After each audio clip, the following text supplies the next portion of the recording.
안녕하세요. 엔지니어 TV입니다. 자, 이번 영상은 2차전지 원가 절감 관련입니다. 2023년에 접어들어 이 원가 비용 절감 관련 기술들이 상당히 중요해졌다라고 봅니다. 자, 특히 중요한 것이 전기 가격이죠.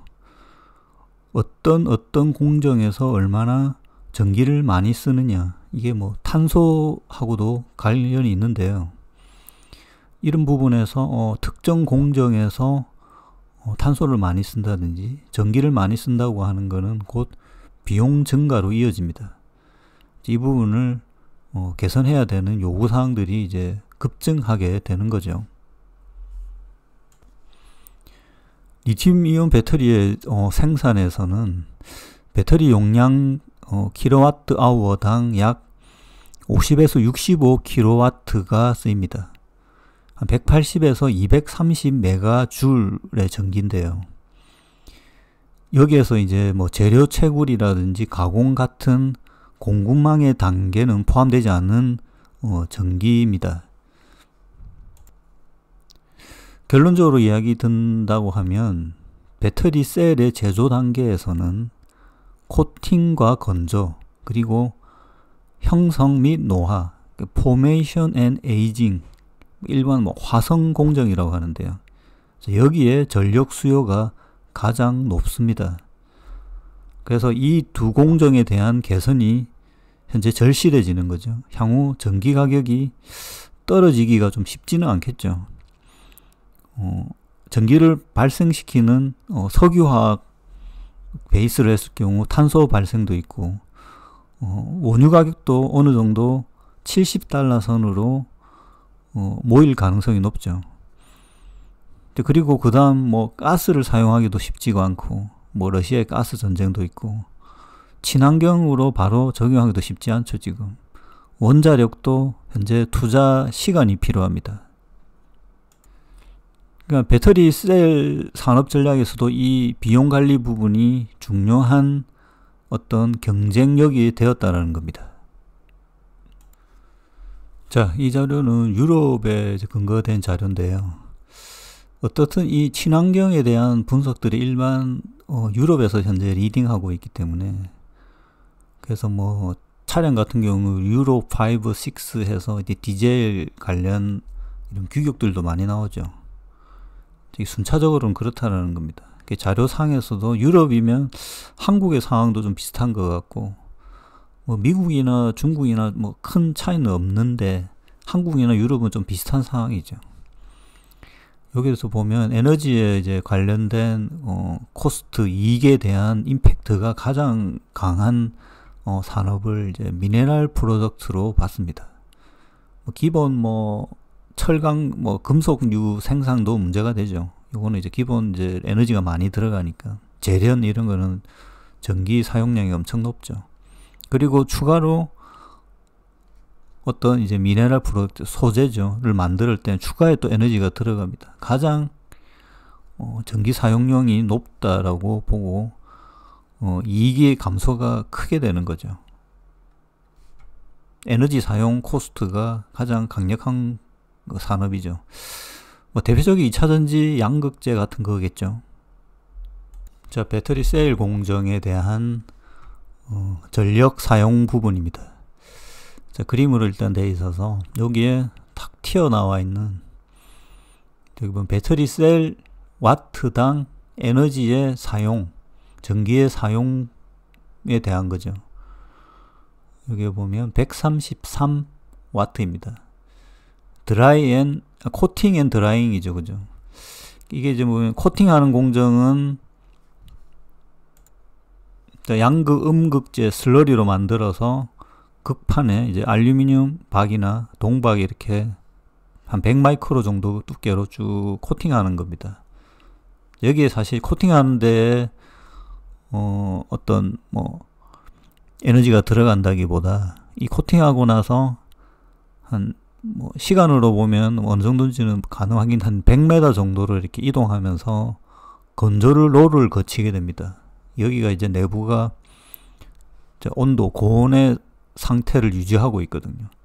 결국 이제 온도를 높이기 위한 건조, 드라잉에 이 엄청난 전기가 들어가는 거죠. 그리고 나머지 공정이 보면 칼렌더링은 이제 누르는 겁니다. 여기 그림도 그렇게 보이죠. 코팅하고 나서 누르는데, 건조하고 나서 누르겠죠. 여기에도 누르는 상황에서 히트 앤 롤을 구사하거든요. 히팅이 뭐 과거에는 없는 공정도 있었는데 최근에는 전부 다 히팅이 있다라고 보면 됩니다. 히팅하니까 또 열이 가해지게 되는 거죠. 나머지 보면 특별하게 이제 뭐 여기 보면 믹싱이나 이런 데도 조금 높게 나오는데 다른 공정에 비해서 이 믹싱은 시간이 많이 걸려서 그렇습니다. 여기도 보면 이제 포메이션 앤 에이징이라는 거죠. 앞부분에 설명했지만 비슷하게 들어가죠. 이것도 전기를 이용해서 충전 방전을 하는 그 공정이 있거든요. 시간적으로는 뭐 10시간 가까이 이렇게 걸리기 때문에 계속 전기를 소모하죠. 그래서 여기 보면 113으로 이 두 공정이 가장 비용이 많이 들어가는데 이 부분을 절감해야 되는 상황이죠. 그러니까 뭐 포메이션 에이징은 시간을 좀 줄이고 코팅 앤 드라잉은 드라잉하는 열을 가해서 하는 어떤 이런 행위들을 줄여가야 되는 거죠. 뭐 대표적인 이제 건식 전극 기술이겠죠. 그러니까 뭐 건식 전극 기술, 뭐 단결전 기술, 뭐 여러 가지 기술들이 나오는 이유들도 이런 비용 절감에 관련된 거죠. 이게 뭐 반 정도만 줄어든다고 하면 상당한 이 셀 제조 비용 단가가 절감되는 거죠. 좀 더 다른 자료들을 보면 여기에도 보면 공정이 나와 있고 여기에 이제 퍼센티지죠. 그 전기 사용에 대한 코스트 사용에 대한 에너지 사용에 대한 비율이 나오는데 여기서는 약간 차이는 있는데 7% 믹싱 7% 그 다음에 이제 코팅 앤 드라잉을 14로 봤죠. 자, 이거는 기업별로 그 다음 배터리 셀의 어떤 규격별로 약간씩 차이는 있습니다. 여기에서는 엔클로징 그러니까 이 공정도 약간 아래-위로 겹치는 구간들을 구분하는 게 차이가 있을 수 있거든요. 엔클로징은 여기 뭐 나오죠. 디펜드 온 셀 디자인에서 약간 차이가 있다. 여기 보면 포메이션 에이징을 같이 했을 수도 있다. 아니, 요거 부분 아니고. 그 다음에 이제 포메이션 에이징이 가장 높게 나오죠. 여기에서는. 여기 보면 1.5에서 3위크라고 되어 있죠. 3주가 걸린 기업도 있고 1.5주 정도가 되는 기업도 있다라는 겁니다. 이 기업별로 차이가 있다. 요게 얼마나 짧게 할 수 있느냐가 기술력이 되는 거죠. 시간적으로 봐도 제가 앞부분 언급한 거 보면 믹싱도 30분에서 5시간인데요. 이 전체적인 시간의 배분으로 보면 한 1시간 이상, 5시간까지는 아니다 하더라도 시간별로 걸리게 됩니다. 요거 이제 베큐 앤 드라잉이라는 거는 이건 아예 공정 자체가 드라잉 공정으로 돼 있는 경우, 이게 이제 과거에는 드라잉 공정을 일부 하기도 했는데 최근에는 전체적으로 드라잉 처리를 하는 경우도 있거든요. 그러면 이제 공정에서 이거 이 플랜트 관련이죠. 전체 공정을 어느 구간간 드라잉을 하느냐. 그래서 이 보통 처음부터 끝까지 배터리 셀을 생산하는 시간을 한 2, 3일 정도 봅니다. 여기서 30시간이 나와 있죠. 근데 실제 이게 계속 드라잉이 되지는 않습니다. 그래서 3.2% 정도로 감안한 거죠. 저 뒷부분에 봐도 좀 더 구체적으로 보면 솔벤트 리커버리라는 게 있죠.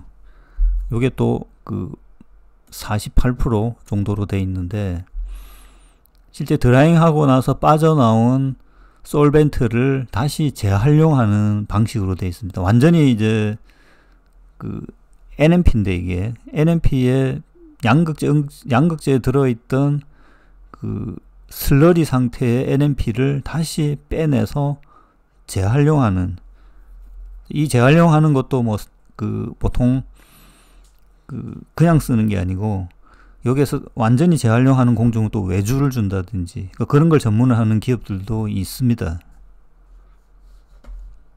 자, 이 부분에 대한 개선점을 좀 찾아본다고 하면 자, 일단 그 리튬이온 제조 비용의 상위 3개 요소가 형성 및 노화, 에이징이죠. 코팅 건조, 인클로징 이 3단계죠. 그죠? 이 3개의 단계에 대한 비용 절감이 필요한 거죠. 자, 솔벤트 프리 코팅이 적용되어야 된다. 건조 단계를 제거할 수 있죠. 히팅 공정이 없어지고. 다음 뭐 건식 분무 스프레이 방식이라든지 건식 핸들링 이렇게 프레스로 누르는 걸 이야기합니다. 롤투롤 생산 시스템으로 이전해야 된다. 이거는 일부 적용이 되어 있는데 그게 완성 단계가 건식 코팅 기술이라고 볼 수 있겠죠. 자, 다음은 인공 SEI 코팅 기술이라는 개념입니다. 이게 이제 SEI 층 자체에 대한 이해가 필요한데 배터리의 핵심 어떤 요소가 사실은 SEI 층이죠. Solid Electrode Interface인데 음극에도 있고 음극이 이제 주로 돼 있고 양극에도 있는데요. 이 층이 완벽하게 형성되어야지 이 형성하는 그 공정이 이제 포메이션 에이징 공정입니다. 근데 이거를 이제 사전에 SEI 층을 화성 공정을 추리려고 하면 사전에 이게 만들어져야 되겠죠. 이거를 어떻게 빨리 인위적으로 만들어 줄 수 있는 기술이 필요한 거죠. 뭐 제가 이제 관련 영상 중에 뭐 리튬화 기술도 뭐 이런 류의 일종이라고 볼 수 있겠습니다. 이게 이제 특수 전해 질이라든지 이런 걸 첨가해서 발휘할 수도 있고요.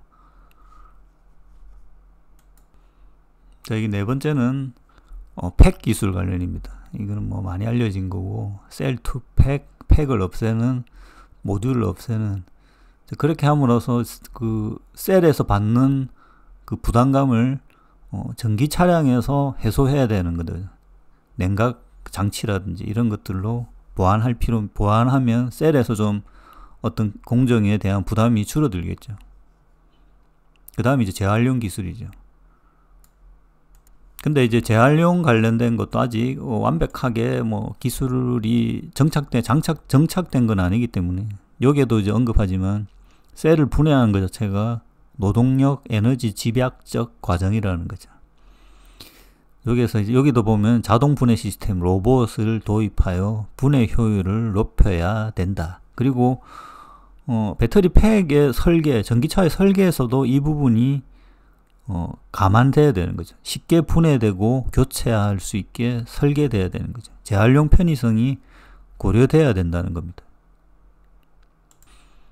자, 품질 관리 부분은 이 부분은 저는 어떻게 생각하냐면 그 배터리 셀 자동화와 그 불량 추적 시스템 같은 거 이거 스마트 팩토리 기술을 가지고 관계가 있는데요. 이런 것들이 이제 보통 삼성전자의 MES 기술 같은 겁니다. 이거는 이제 별도 영상들이 제 그 사이트에 있기 때문에 추가로 설명드리지는 않겠고 품질 관리, 수율을 관리하는 기술들이죠. 이 부분이 필요하다. 이게 왜 수율도 중요한 게 이게 대량 생산 기술이라는 거는 조금 다른 개념이거든요. 이 부분에 대한 기술들은 시스템화 돼야 되는 거죠. 반도체 기술도 이런 거와 일종의 유사합니다. 여기도 보면 이제 그 다음에 나오는 게 AI 기술 적용이죠. 같은 맥락이겠죠. 배터리 셀 생산에서 많이 나오는 데이터들을 취합하고 분석하고 그 다음 그 데이터들을 미리 이제 판단할 수 있게 하는 기술들. 그게 이제 앞부분에 품질 관리하고도 연결되는데 이게 이제 스마트 그 제조 기술, MES 기술, 사이버 팩토리 기술 같은 걸로 하는 건데요. 일부 지금 배터리 셀 기업들에게 이제 적용되어 있는데 반도체 기술이 반도체 공정에서 가장 많이 쓰이는 기술들이죠. 그러니까 그런 부분들을 이제 벤치마킹해서 배터리 셀 공정에도 이런 부분들이 현재 들어가고 있습니다. 그래서 이걸 얼마나 시스템화 안착화하는 기업이 비용 절감에 도움이 많이 되겠죠. 그런 기사들도 현재 많이 나오고 있습니다. 자, 이런 뭐 일련의 과정들이 에 대한 목표는 사실 전고체죠. 그죠? 전고체를 완전한 전고체 상황으로만 볼 필요는 없고 그 이전 단계까지의 어떤 과정들이 모여서 이제 전고체로 간다는 거죠. 전고체 기반적으로 필요한 기술들이 현재 지금 이야기하는 전력 감소 기술과도 연결이 된다는 겁니다.